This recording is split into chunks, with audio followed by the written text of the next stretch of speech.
Mu mujyi Uvira mu burasirazuba bwa Repubulika Iharanira Demokarasi ya Kongo haramukiyemo imirwano muri iki gitondo ikomeye cyane. Ni imirwano ikomeye yahuzaga umutwe wa 23 ndetse n'igisirikare kirwana ku ruhande rwa leta FARDC gifatanyije n'igisirikare cy'u Burundi FDNB. Kuri uyu munsi tariki ya 12 mu masaha mu gitondo ku isaha 11 kugeza mu kanya gato gatambutse hari mu rugamba rw'injyana muntu. Haramukiyemo imirwano ikomeye cyane aho M23 yaramukije ibitero bikomeye cyane n'undi ku ngabo zirwana ku ruhande rwa leta Kinshasa by'umwihariko ingabo z'u Burundi, aho rero hamaze ko haraswa abatari bakeya abageze ku 8 bafashwe rwa mikono. Ayo makuru ndaje nyarambure.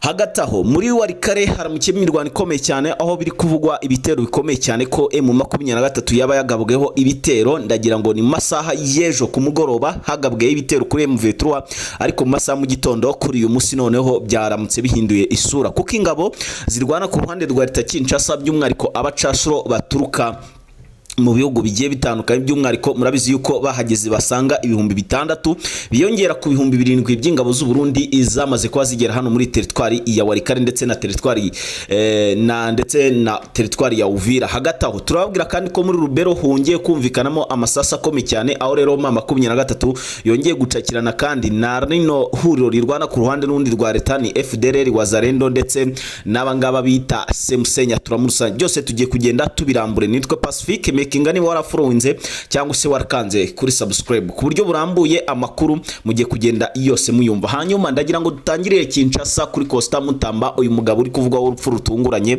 Uyu mugabo amaze kubikwa ku shuro ya kabiri kuri uyu munsi mu cyerera rwo kuri itariki n'umundi yaraye ku munsi w'ejo. Ngira ngo nibwo habitswe nanone urupfu rwa Costa Mutamba, ariko ubu tuvugana kuri amasaha bikabiri kuvuga ko uyu mugabo ari Mutaraga ndetse ari mu Ryengeri. Amakuru ufite nuko Kisekedi cyangwa se Felix Antoine Kisekedi akaba nyakubahwa perezida nyine w'iki gihugu cya Repubulika Iharanira Demokarasi ya Kongo uyoboye kuva muri 2000 na kangaye gutyo. Hagati aho yagiye ku buyobozi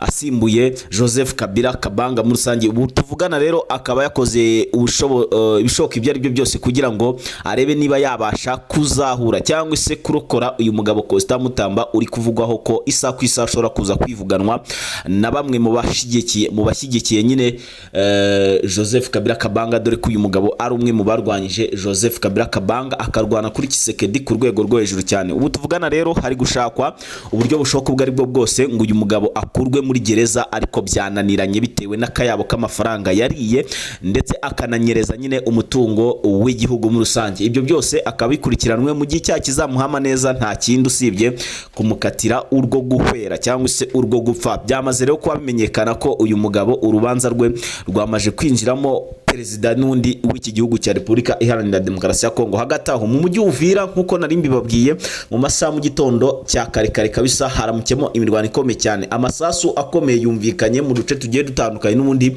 dusatiriye uyu mujyi wa Uvira, aho rero biri kuvuga ko mama 23 yagerageje kugaba ibitero n'ubundi byari bigamije kwigarurira iyi territoire ya Uvira, ariko ikaba byananiranye. Uruzitiro rukomeye cyangwa se urukuta rukomeye cyane n'ubundi rw'ingabo z'u Burundi rwari ruri hafi na hano mu muhanda uvaho bita Kaziba werekeza mu mujyi Uvira rwagati, aho hafi na Zaruningo. Aho ngaho ni hafi no ku mupaka wa Repubulika Iharanira Demokarasi ya Kongo ndetse n'igihugu cy'u Burundi nyine, aho bahurije ibihugu byabo aho bitandukanira. Kuri ubu rero haturutse ingabo nyinshi z'u Burundi za Special Force ndetse n'abakomando hibu ba FARDC. Iyo ni Special Force ya leta Kinshasa, aho rero byavugwaga yuko bari baje guhangana na mama 23. Kuri ubu nta mibare igaragara cyangwa se ifatika yemeza neza abasirikare baba basize ubuzima ku mpande zombi, haba ku ruhande rwa mama 23 ndetse no ku ruhande rw'ingabo zirwana ku ruhande rwa leta Kinshasa. Hagati aho ntago turamenya ngo umubare ungana gute, gusa ku munsi w'ejo hagaragaye abasanga 11 barwana ku ruhande rwa leta Kinshasa by'umwihariko Wazalendo ndetse na FARDC, aho rero batoraguwe mu bice birimo Runingo ndetse nahangaha bita Sange mu rusange. Hano rero akaba haragaragaye imirambo igeze kuri 12 y'abasirikare n'ubundi, aho rero ubu tuvugana mama 23 iri gushinzwa ku rwego rwo hejuru cyane kwivugana ndetse no kwica abasirikare n'ubundi barwana ku ruhande rw'ingabo za leta Kinshasa, mu gihe nabo batangaza ko birwanaho bitewe nuko bagabwe ibitero hanyuma nyine bakabikora bitabara bikarangira bahasize ubuzima. Ngira ngo birumvikana neza cyane gatanu kuri kagenzi kako. Hanyuma andi makuru akomeye cyane aravuga ko kandi M23 yongeye kwigarura kandi gace gakomeye cyane muri teritwari ya Walikale. Teritwari ya Walikale nyuma yuko bari bamaze imisi bagabwaho ibitero birimo n'amadrone, kuri uyu munsi noneho ingabo zirwana ku ruhande rwa leta ya Kinshasa, ndavuga ingabo z'Ububirigi FDNB ndetse nkanavugamo Wazalendo na FDLR, murabizi yuko babarizwa muri biriya bice by'umwihariko rero aho bari kurwanya M23. Kuri ubu amakuru ari kungeraho aravuga ko M23 mu masaha mu gitondo yagabweho ibitero ariko birangira n'ubundi ibashije kubisubiza inyuma, hanyuma haza kwivuganwa abatari bakeya kuko abageze kuri batatu bamaze kuba bifatwa nkuko babisobanura uko ibitero byagiye bigenda.